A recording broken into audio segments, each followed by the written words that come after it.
un tout nouveau panel, une discussion en ce jour du 25 décembre 2020. Peut-être le temps des fêtes, Noël, peut-être pour vous, c'est le temps de vous rassembler entre familles, entre proches, entre amis. Et souvent aussi, on profite du temps des fêtes pour se donner des cadeaux. On profite du temps des fêtes pour se gâter l'un à l'autre. Mais j'aimerais vous dire que durant ce temps, il ne faut pas oublier la raison réelle de ce temps. Donc, bien souvent, le monde tente de commercialiser la période de Noël, mais laissez-moi vous dire que c'est Jésus la raison de cette saison. Donc, il y a plusieurs années, justement, Jésus était le cadeau de l'humanité. Et aujourd'hui, c'est nous qui sommes ce cadeau pour l'humanité. Donc, durant cette conversation, nous avons parlé avec nos chers panélistes entre hommes cet après-midi. On a Hervé Balland, Nelson Blanc, Josué Chaudry. Comment allez-vous, monsieur? Très bien, merci. Merci, ça va très bien, Kenny. Merci de l'invitation, merci beaucoup. Avec grandement plaisir. Donc, laissez-moi commencer par vous demander, dans votre livre à vous, comment définissez-vous le temps des fêtes? Pour moi, le temps des fêtes, c'est vraiment un temps de plaisir. Je ne vais pas mentir, c'est un temps de manger aussi. On prend beaucoup de temps pour se rassembler en famille, pour manger, puis se rappeler, détendre qu'est-ce qui s'est passé pendant l'année, puis discuter en famille, puis de jouer à des blagues. Moi, je rajouterais à ce que Josué dit en disant que c'est le moment où parfois, c'est le seul moment où tu vas voir certains membres de la famille. Des fois, tu ne les vois pas pendant toute l'année, et là, c'est le moment. Si tu ne le vois pas, tu le verras le 25 décembre de l'année prochaine. Donc, c'est famille, rassemblement, échange, cadeaux, mais aussi des moments de plaisir. Définitivement, j'approuve avec les deux. Surtout quand on est en famille, c'est le moment de montrer de la gratitude aussi. Surtout pour la présence de ces personnes-là. Souvent, ils font un sacrifice de passer du temps avec toi. Surtout quand on parle de deux côtés de famille, ils prennent le temps quand même de passer du temps avec toi, de souvent apporter des présents aussi. Donc, c'est le moment d'apprécier leur présence aussi. Super, super. Et puis, dans l'ère justement qu'on est en train de vivre, là où il y a la distanciation, vous n'êtes pas sans savoir des différents règlements que la ville nous a exigés durant ce temps de fête. Pour nous croyants, comment on peut user de créativité pour s'ajuster justement à quand même pleinement vivre ce moment des fêtes? Je te dirais que maintenant, on a à notre disposition la technologie. Donc, veut pas, on n'a pas le choix d'utiliser tout ce qui est Zoom. On a encore le vieux téléphone, le bon vieux téléphone. Donc, faire des appels téléphoniques. Il y a certaines personnes, exemple ceux qui sont seuls, qui ont le droit d'aller visiter, comme ils disent, une bulle. Donc, je dirais, si tu peux en profiter pour amener ta chaleur dans une autre famille ou que la famille puisse recevoir quelqu'un pour pouvoir partager sa chaleur, c'est le parfait moment. Définitivement. Puis, comme disait Nelson, avec la technologie, les Zooms, moi-même, j'ai dû fêter l'anniversaire de ma fille il y a 3 semaines et c'était pas mal par Zoom qu'on a fonctionné pour les membres de la famille, surtout de l'extérieur, que ce soit à la Floride ou quoi que ce soit. On n'a pas vraiment d'excuses pour pouvoir passer du temps, même si ce n'est pas avec une touche physique. Pour rajouter à ce qu'ils ont dit, c'est sûr que le Zoom, c'est un incontournable de nos jours. Mais des fois, il faut prendre le temps de parler juste avec du monde qui sont proches. Des fois, juste nos frères, nos sœurs. Des fois, c'est des mamans, des papas qu'on parle, mais on n'a pas le temps de vraiment s'arrêter puis vraiment dire comment ça va puis de s'apprécier. Donc, si on n'a pas l'occasion d'aller plus loin, vraiment prendre le temps de s'apprécier dans notre famille proche. Super. C'est la période, souvent on le dit, c'est la période des cadeaux. C'est la période des cadeaux. D'entrée de jeu, je vous ai parlé justement qu'il ne faut pas perdre l'essence réelle de Noël, là où Jésus-Christ est le cadeau, a été le cadeau de l'humanité. Aujourd'hui, ça a tout son sens. Okay? On parle de cadeau. Dans vos propres mots, comment définissez-vous le mot cadeau? Kenny m'avait parlé de cette question-là un peu, puis j'ai pris beaucoup de temps pour y réfléchir. Puis il y a vraiment un verset qui m'est venu à l'esprit, je vais prendre le temps de le lire. C'est dans Jean 1er, verset 16, ça dit tout simplement « Et nous avons tout reçu de sa plénitude et grâce pour grâce. » Donc, dans Jean 1er, on parle vraiment de la venue de Jésus, de la lumière qui vient, puis comment on est appelé à recevoir la parole. Puis, il faut prendre le temps que Noël, c'est vraiment de fêter Jésus-Christ qui est venu dans un milieu de ténèbres. Puis Noël, c'est vraiment prendre le temps de recevoir la plénitude. La plénitude, c'est vraiment prendre tout ce qui vient avec cette lumière-là que Dieu a pris le temps de nous donner en la personne de Jésus-Christ. Moi, le mot qui me vient en tête, c'est opportunité. C'est surtout la partie où est-ce qu'on dit car Dieu a tant aimé le monde qu'il a donné son Fils unique afin que quiconque croit en lui ne périsse point, mais qu'il ait la vie éternelle. Donc, c'est pas qu'il a donné son Fils afin que tout le monde croit en lui, mais afin que quiconque croit en lui. On a une opportunité ici de pouvoir se remémorer de qu'est-ce que Dieu a fait pour nous. Puis c'est encore une fois, comme je disais, on a une opportunité de passer du temps et d'apprécier les gens qui sont autour de nous. Donc, pour moi, les cadeaux, c'est vraiment de démontrer une gratitude, une appréciation des gens. J'ajouterais que, dans ma perspective, il y a la notion de sacrifice. Parce que quand tu fais un cadeau, tu prends de ton temps pour aller acheter le cadeau. Ouais. Tu sacrifies de l'argent de tes poches pour aller acheter le cadeau. Donc, il y a toujours cette pensée où tu t'oublies pendant un instant pour pouvoir aller donner d'un peu de toi ou de qu'est-ce que quelqu'un n'a pas pour pouvoir lui donner. Donc, tu fermes les yeux sur toi-même pendant un instant. Donc, c'est toute cette notion de sacrifice que même Jésus est, dans le fond. Ça me rappelle un peu à, justement, quand Dieu veut faire quelque chose, il donne. Donc, cadeau, bien évidemment, c'est synonyme de don. Dieu a amené justement Moïse pour délivrer le peuple d'Israël. On peut parler un peu de Gédéon. Donc, qui enverrai-je? Il y avait Gédéon pour délivrer son peuple. Et puis, Isaïe 9 va nous dire, Isaïe 9, verset 6, « Car un enfant nous est né, un fils nous est donné. » Quel parent donnerait un enfant comme cadeau? Quel parent ferait ça? Parce qu'un cadeau, c'est vraiment quelque chose que tu offres sans rien attendre en retour. Même la parole va nous dire, car Dieu a tant aimé le monde qu'il a donné son Fils. Tous des actes très, très, très généreux. Un angle souvent qu'on oublie et puis que Dieu excelle justement, c'est que quand tu offres un cadeau, tu l'offres, ce n'est pas pour toi, mais c'est pour l'autre. Donc souvent, il faut se rappeler que le cadeau est toujours pour la personne, le récipiendaire du cadeau. Qu'est-ce que vous en pensez? Qu'est-ce que vous pensez de ça? Moi, ça me touche particulièrement. Ça me fait penser à une histoire. Ça me fait souvent penser à l'histoire d'un cadeau que mon père a reçu. C'était au début des années 2000. On lui avait donné un GPS. Mon père était super content du GPS. Puis il était là. Il ne l'a jamais utilisé jusqu'à présent. Je dis merci à la personne qui a donné le cadeau à mon père parce que c'est moi qui l'utilise depuis cette date-là. Donc, ça me fait penser à ce que tu viens de dire. Le cadeau, c'est vraiment à la personne que tu le donnes. Est-ce qu'il va prendre le temps de l'utiliser puis de comprendre c'est quoi la valeur de ce cadeau-là.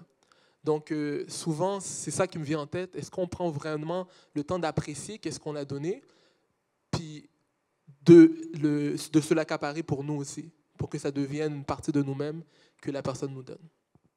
Ouais, puis je rajouterais même que quand tu donnes un cadeau, tu ne donnes pas le cadeau pour toi. C'est quand tu donnes, même quand, exemple, on va prendre la période de Noël. Ouais. Oui, c'est la période de Noël. Mais quand je donne un cadeau, exemple, à Josué, je le donne à Josué. Donc, qui est Josué? Qu'est-ce que Josué aime? Ouais. Qu'est-ce qu'il veut? Qu'est-ce qu'il aspire? Qu'est-ce que Josué m'a même déjà dit? Tu sais, il y a toute une notion de connexion. Il y a notre relation aussi. C'est nourri de notre relation. Le cadeau émane de qu'est-ce que toi et moi, on partage. Donc, dans le fond, si j'ai déjà communiqué avec toi, le cadeau ne devient pas juste un cadeau, quelque chose que j'achète au Dollarama puis que je te donne. C'est qu'est-ce qui a découlé de toi à travers notre relation, puis moi, je te le donne parce que peut-être même tu n'as jamais pensé à vouloir te l'acheter pour toi-même. Excellent. Puis si je fais un peu de pouce avec ce que tu dis, donc par exemple, tu donnais l'exemple de donner un cadeau à Josué, par exemple. Mais qu'est-ce qu'il y en est du monde qu'on ne connaît pas? Comment on peut les donner le cadeau de l'Évangile, justement? Comment, durant ces temps-ci, pouvons-nous être créatifs pour s'offrir au monde? C'est une bonne question. C'est une bonne question. Je te dirais que déjà, tu n'as même pas besoin d'être déjà créatif parce que les gens sont déjà là. Mm. Les gens sont présents, tu as juste à sortir de chez toi. La seule créativité que tu as, c'est les vêtements que tu vas porter pour sortir dehors. Après ça, va vers n'importe qui. C'est sûr que là, c'est le confinement, il faut faire attention à la distanciation sociale. Mais au-delà de ça, tu as juste à être là, tu as à être présent. Tu te donnes à eux, puis c'est le plus beau cadeau que plusieurs vont avoir parce que plusieurs n'ont personne. Ouais. Donc, sacrifie-toi. J'ajouterais même que Dieu, encore une fois, tu parlais de dons, ben Dieu nous a donné des talents. Donc, on a chacun un talent pour pouvoir démontrer ce que Dieu a fait pour nous. Puis je crois que, premièrement, comme la Bible dit, on est le sel de la terre. C'est nous qui devons mettre le goût. Donc, on a chacun notre propre façon de le faire. Donc, il y a une façon que tu peux l'apporter. Tu as juste, comme il l'a dit, tu as juste à sortir et être toi-même pour que tu puisses l'apporter aux autres autour de toi. Vous avez très bien dit ça. Moi, qu'est-ce que je pourrais rajouter? C'est vraiment la notion de compassion puis d'empathie. Ça nous ramène au premier cadeau que Jésus nous a donné. Jésus, il a dépouillé tout ce qu'il était pour rentrer à notre niveau. Puis je trouve qu'on a tout le temps cette opportunité-là qu'on a d'essayer de comprendre, puis d'aller au même niveau, puis de créer des relations avec les gens. Puis quand on a créé cette relation-là avec les gens, on s'ouvre, puis on comprend qu'il y a beaucoup de choses qu'on a en commun. Puis à partir des choses qu'on a en commun, on peut vraiment s'ouvrir, puis se donner de nous-mêmes pour qu'on puisse s'édifier l'un à l'autre. Super. Puis, à la lumière justement de ma réflexion en préparant le panel et justement avec les différents partages que vous êtes en train de donner, vous n'êtes pas sans savoir, tout le monde ici connaît les 5 langages de l'amour. Vous savez, tout le monde connaît le concept des 5 langages de l'amour. Donc, il y a les paroles valorisantes, il y a le toucher, il y a les services rendus. Ensuite, il y a le cadeau, bien évidemment. Donc, je me dis, en tant que chrétien, je pense que c'est une nécessité pour nous d'exercer ce langage. Donc, il faut, je pense que comme chrétien, on a ce devoir d'être un cadeau pour les autres. Qu'est-ce que vous en pensez? On dit il y a un plus grand plaisir à donner que de recevoir. Puis c'est surtout aussi de donner sans s'attendre à rien en retour. Surtout que le don que Dieu a fait pour nous, c'est un don gratuit. Donc, de notre côté aussi, même nous lorsqu'on fait un cadeau, on doit le faire sans dire « voici ce que j'ai fait », sans gonfler notre ego, mais plutôt de dire je remercie Dieu de l'opportunité qu'il m'a donnée de pouvoir faire du bien à une autre personne. Ça fait penser à ce que tu dis à l'amour. Le chrétien est supposé être celui qui connaît vraiment la personne qui est l'amour. C'est Dieu qui est amour. Puis c'est vraiment une autre occasion qu'on a de partager à d'autres notre connaissance, la vérité qui nous est communiquée, de connaître c'est quoi l'amour, le vrai amour, puis pour que les autres puissent grandir, puis recevoir cette vérité-là. Je dirais que c'est encore là une histoire d'investissement. Tu sais jamais dans qui tu investis aujourd'hui et tu ne sais pas c'est qui va te bénir plus tard. C'est un peu bizarre à dire, en tant que ça fait un peu égoïste de dire oh, je vais le donner puis il va me redonner, mais ce n'est pas vraiment dans ce concept-là que je vais surtout dans l'idée que un jour, quand tu puises dans une personne, des fois, c'est quelqu'un d'autre qui t'a vu donner qui va venir te donner. Ou peut-être que ce n'est même pas quelqu'un qui t'a vu le faire, mais quelqu'un que Dieu l'a touché et l'a dit, tu vois, mon fils ou ma fille, là, cette personne-là doit être bénie, cette personne-là doit recevoir un cadeau ou quoi que ce soit. Donc, tu investis dans Dieu en donnant à la personne, puis ça va découler sur toi d'une manière ou d'une autre. Je veux juste rajouter sur ce que tu dis, ça me fait vraiment penser au concept de amant puis d'être aimé. Dans le Cantique des Cantiques, on parle souvent de Dieu qui est l'image de la personne qui aime, puis de l'amant qui reçoit l'amour. Puis souvent, on a perdu cette appréciation-là, cette compréhension-là d'être capable de recevoir l'amour. Puis c'est quelque chose de très important dans le monde qu'on vit aujourd'hui, de pouvoir démontrer aux autres c'est quoi de recevoir l'amour de Dieu pour qu'on puisse recevoir l'amour des autres personnes aussi. Super. Ça me fait penser à, lorsqu'on parle de cadeaux, inévitablement, on doit parler d'emballage. Donc, un cadeau ne vient pas tout simplement dans une boîte brune. Je sais que nous, on est des hommes, puis on n'est pas soucieux des détails. Mais on parle de cadeaux, il faut qu'on parle d'emballage. Donc, qu'est-ce qu'on devrait utiliser présentement comme emballage pour offrir? La présentation a toujours une importance. Même quand on parle de nourriture, la façon qu'elle est présentée, tu vas être comme, ça ne doit pas être bon. Puis même, la nourriture peut être normale, mais dès qu'elle est bien présentée, tu es comme, oh, ok, ça c'était déjà bon. Fait que même chose aussi lorsque tu donnes un cadeau, que ce soit par la parole, il faut faire attention à comment est-ce que tu exprimes cet amour-là. Il faut que tu fasses attention à comment que tu veux présenter les intentions derrière ce geste-là aussi. Donc, peu importe comment est-ce que tu donnes un cadeau, assure-toi que la présentation soit bien faite. Je veux retourner avec le point que tu avais présenté plus tôt dans le langage d'amour, où est-ce que tu parlais de la recherche pour comprendre quel est le langage d'amour de l'autre personne. Donc, ça implique, selon moi, dans l'emballage, une petite recherche de qu'est-ce que la personne est vraiment pour lui donner de la façon qu'elle veut le recevoir? Est-ce qu'il faut prendre un temps à part pendant qu'elle est reposée pour qu'elle puisse bien le recevoir? Ou bien est-ce qu'elle va se sentir gênée puis tu peux vraiment le donner rapidement au passage pour qu'elle puisse le recevoir puis le déballer tout seul? Donc tout ça, ça implique aussi une petite investigation, une petite recherche pour que la personne pourra bien apprécier le cadeau que tu lui donnes. Pour enchérir sur ce que Josué dit, j'avais parlé en termes de marketing. C'est qui ton public cible? Oh, yeah. Tu dois être intentionnel. Yeah. Parfois, on dirait on donne des cadeaux, et même la parole, des fois, on va le donner, mais juste comme, ah, mais tiens, je vais me débarrasser. Dieu m'a dit qu'il faut que je donne la parole à quelqu'un. Tiens, je vais te donner ça, puis après ça, mais arrange-toi avec. T'es responsabilisé. Tout à fait. Là, tu te dis, OK, ben, j'ai fait ma part de la job, maintenant, laisse-moi tranquille. Mais dans le fond, quand je te dis c'est qui ton public cible, c'est à qui tu donnes, pourquoi tu donnes, comment tu le donnes. Cette personne va être attirée par quoi? Comme exemple, quand tu vois, on a nos mères qui ont parfois fait du ministère dans les métros. Ils ont donné un pamphlet, la petite Bible rouge que tout le monde connaît. Puis il y a ceux qui évangélisent sur Internet. Tu as ceux qui sont directement dans la rue. Tu as différents besoins, différentes manières d'approcher. Puis avec la technologie d'aujourd'hui, maintenant, on a Zoom. Tu peux évangéliser par Zoom d'une manière ou d'une autre. Donc maintenant, c'est qui que tu veux toucher, comment tu vas toucher, puis qui est cette personne, c'est quoi ses habitudes. Et c'est à toi maintenant de faire le travail. Ce n'est pas la personne qui doit recevoir de faire la job. Ouais. C'est toi qui connais la parole, puis qui veut la donner, de faire le travail de cette personne-là, elle se retrouve où et comment est-ce que je vais lui donner dans la forme qu'elle va le comprendre, puis qu'elle va être en mesure de le recevoir. Parce que le cadeau est toujours pour le récipiendaire. Donc peut-être que, tu sais, des fois, on est un peu paresseux. Peut-être qu'on essaie de faire les choses un peu plus passivement, puis pour se débarrasser, en fait. Tu vois, un peu comme dans la prédication de tout à l'heure. Ouais. On parlait de religion, puis on parlait de routine, on parlait d'habitude. Ouais. Parfois, on diversifie, encore le marketing, on ne va pas diversifier le produit qu'on va donner. On va donner le même cadeau, puis se dire, oh, mais de toute façon, j'ai donné la parole. Je l'ai donné comme ça, tu es censé le recevoir. Sans penser que ce n'est pas tout le monde qui comprend. Il y a des gens qui sont plus auditifs. Il y a des gens qui ont besoin que tu leur parles. Il y a des gens qui sont visuels. Donc, comment est-ce que toi, tu vas penser autrement? Parce que Dieu, c'est un Dieu comme créatif, versatile. Mais surtout aussi, la Bible dit que lorsque Dieu va séparer les brebis et les boucs, il disait que ceux qui m'ont nourri, ceux qui ont pris soin, ceux qui ont pris soin de ceux qui étaient sans logement. Donc, chaque personne a leurs propres besoins. Tu ne vas pas apporter la parole à un itinérant qui a faim sans lui donner à manger, sans essayer de le réconforter au niveau de... Il a besoin de chaleur, non seulement humaine, mais il a besoin de chaleur pour s'abriter.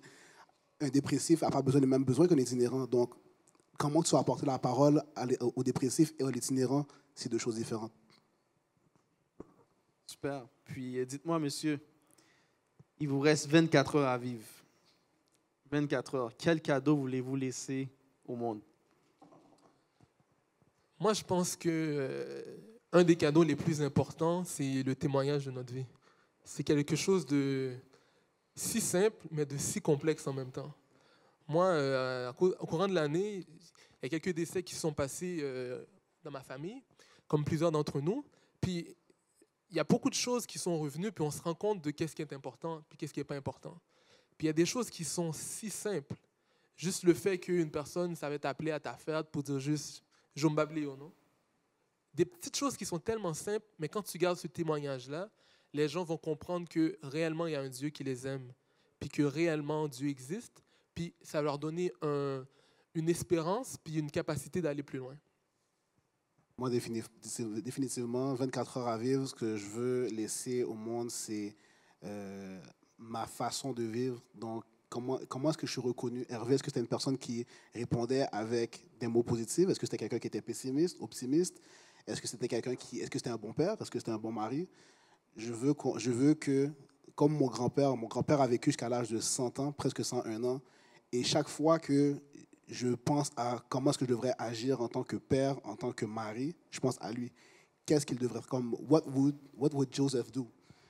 Et je pense toujours à, OK, je voudrais que mes enfants et mes petits-enfants pensent à ça aussi, que je puisse leur léguer une façon de vivre qui était propre à la parole de Dieu.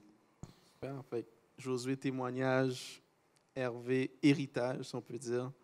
Toi, Nelson? Moi, j'aimerais 24 heures, et ça va être un peu bizarre dit Yeah. comme ça, là, mais ça vient d'une expérience personnelle. J'aurais aimé ça aller dans une prison. Yeah. J'ai eu l'opportunité de faire une conférence dans une prison une fois. Puis j'avais parlé du don de soi. Et du pardon de soi, excuse-moi, du pardon de soi. Puis je parlais de Dieu pendant ce message-là, mais c'est drôle de voir que à la fin du message, après avoir parlé de Dieu, il y a plusieurs prisonniers qui sont venus me voir et qui m'ont dit « Hey, ça m'a touché.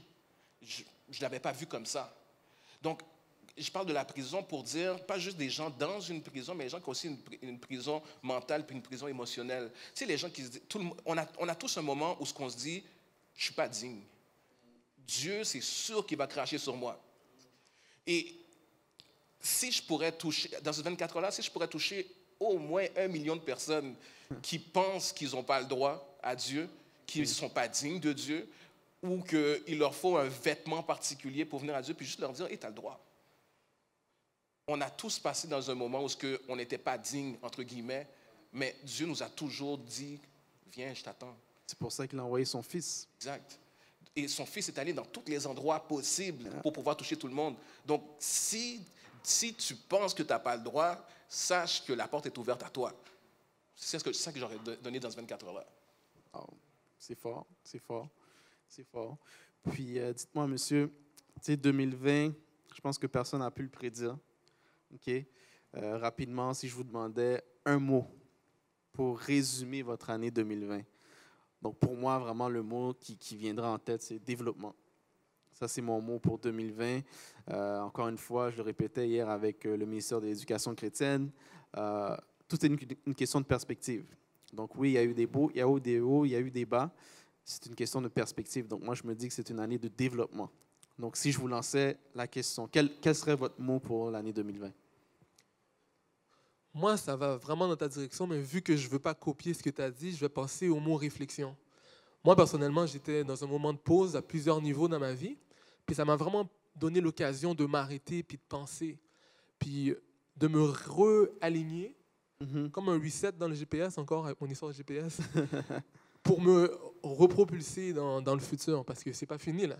Yeah. Le travail n'est vraiment pas fini, et puis la vie va continuer différemment, certes, mais elle va continuer. Donc, moi, c'était vraiment de prendre le temps de faire une pause, de réfléchir pour savoir qu'est-ce que je faisais pendant tout ce temps-là. Là. Est-ce que j'étais dans la direction de qu'est-ce que Dieu voulait que je fasse? Est-ce que j'étais optimal? Est-ce que j'étais efficace? Est-ce que je dois continuer dans la même direction ou bien plutôt est-ce que je dois changer de direction? Donc, pour moi, je trouve que c'est un moment de réflexion. Je suis une personne qui pense tout le temps beaucoup, mais là, c'était dans un autre niveau. Puis je pense que c'est nécessaire.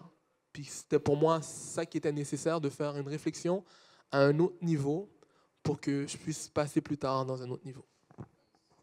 Moi, je dirais le mot opportunité. Je l'ai répété plusieurs fois durant la soirée, mais dans les mois de confinement, les premiers mois, j'étais confiné non seulement avec ma femme, mais avec mon enfant, et je devais travailler en plus. Donc, j'ai dû trouver des opportunités pour passer du temps avec ma femme, passer du temps avec mon enfant, travailler en même temps, donc être performant à plusieurs manières, apprendre de nouvelles choses.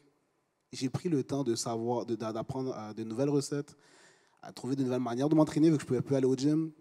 C'était vraiment une année remplie de changements, puis de voir les choses de manière positive. Donc, toujours trouver des opportunités pour trouver des choses positivement.